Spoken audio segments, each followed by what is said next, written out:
Donald Trump has dramatically changed his tune. He's now wielding the C-919 passenger jet as a weapon against China, simultaneously threatening rare earth supplies and technology access. During his first presidential term, Trump, a businessman by nature, refrained from halting the export of civilian aircraft engines from the Franco-American joint venture CFM to China. This was largely driven by a profit motive. However, it was always clear that a technology cutoff in this sector would eventually become a card the US would play when backed into a corner. It was just a matter of time, and now, it seems that day has arrived. On May 28, the New York Times, citing anonymous sources, reported that the US Commerce Department has suspended some licenses that allowed American companies to sell products and technology to COMAC, aiming to undermine the Chinese company's ability to develop the C-919 passenger jet. The report indicated that the Trump administration's move is a response to China's restrictions on critical mineral exports, an attempt to choke China's large aircraft ambitions and force Beijing to resume its supply of rare earths and rare metals to the US. Interestingly, according to the BBC, China's Ministry of Commerce recently held a symposium with upstream and downstream semiconductor companies from China and Europe, aiming to maintain global supply chain stability. Last December, China specifically named the US when it announced strict controls on the export of dual-use items like gallium and graphite. This April, in response to reciprocal tariffs imposed by the US, China retaliated again, announcing tighter export controls on dysprosium and 6 other types of medium and heavy rare earth elements, along with related items. This series of strategic moves has left the US silent and seemingly convinced Europe to concede. The current signal of relaxing rare earth export controls to Europe is actually part of this ongoing geopolitical chess match. It's like flying a kite. You have to loosen the string appropriately so the kite can fly higher. If certain European companies receive preferential treatment, it's a sign of their good behavior.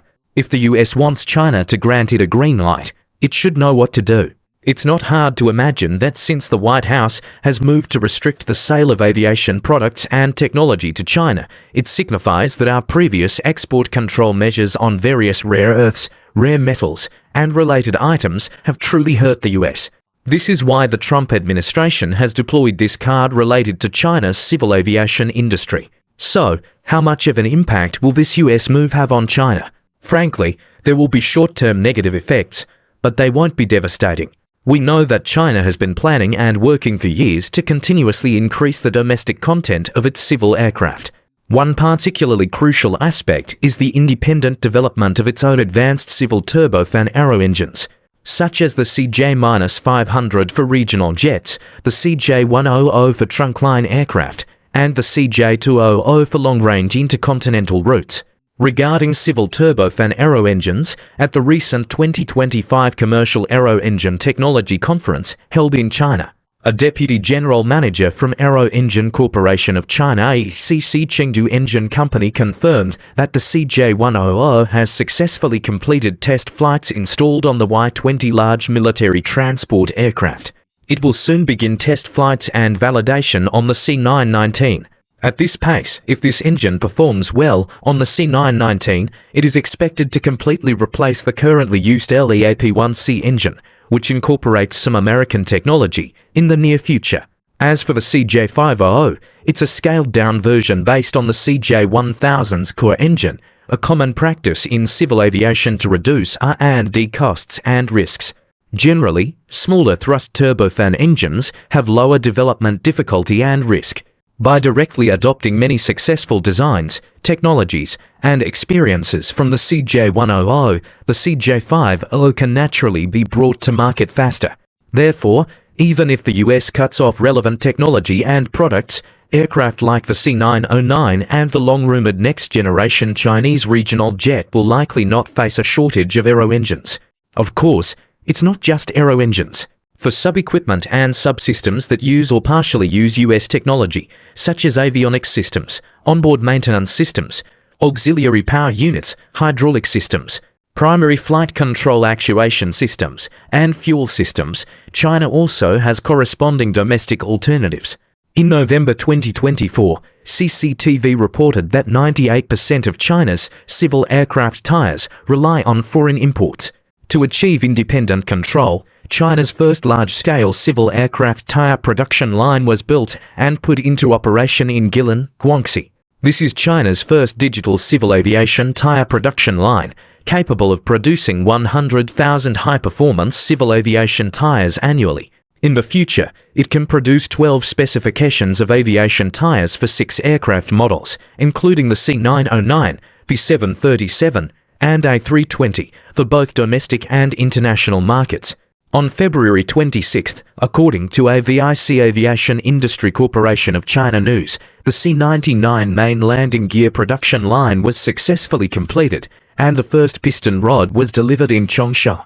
AVIC landing gear has made breakthroughs in several key and difficult processes, completing the 35 processes involved in the C919 main landing gear piston rod as scheduled, and achieving the successful completion of the C919 main landing gear piston rod production line and the delivery of the first unit, laying the foundation for subsequent mass production tasks. Finally, it's worth noting that modern industrial products, especially technology-intensive products like aircraft, are the culmination of a large number of raw materials, semi-finished products, and production processes. From the supply chain to the production chain, China's task is to invest effort and time to solve problems through independent research and development. However, if there are missing links in raw materials and semi-finished products like rare earths, rare metals, and related items, then you truly cannot build anything. After all, no one can create something out of thin air. The Americans are thinking too simply by trying to engage in a mutual chokehold with China. As of May 26, 19 C919 aircraft have been delivered.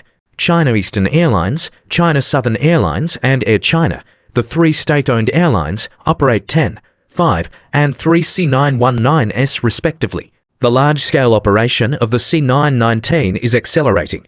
Currently, it operates on 25 routes connecting 17 cities. According to Flight Manager statistics, nearly 1,500 direct flights were operated in April alone. Although there was a month-on-month decrease due to the off-season, there was still a 268.8% year-on-year increase in operations. While operations are growing, C919 production capacity is also accelerating. Previously, COMAC held a supplier conference in Xi'an, disclosing for the first time its 5-year C919 production plan from 2025 to 2029. 2025, production capacity increased from the original planned 50 aircraft per year to 75 aircraft per year. 2026, production capacity will be 100 aircraft. 2027 and 2028, production capacity will be 150 aircraft per year. By 2029, the production target is 200 aircraft per year.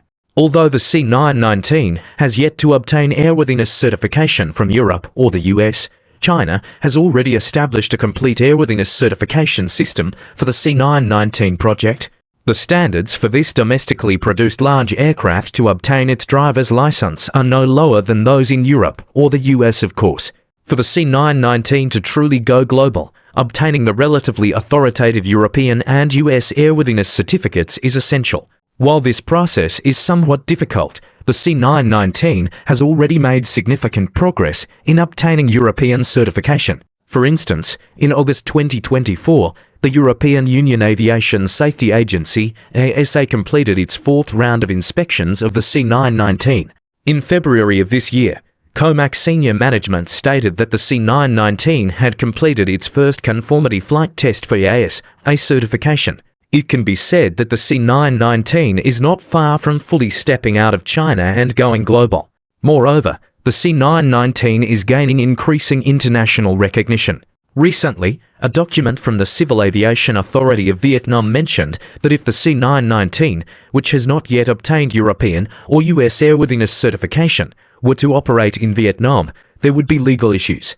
Therefore, they hope to modify their rules.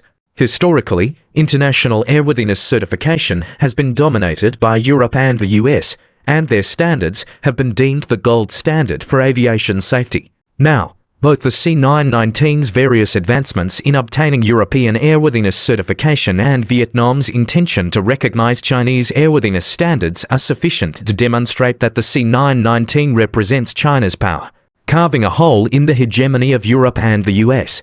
That's all for today's program. If you enjoyed it, don't forget to like, share, and subscribe.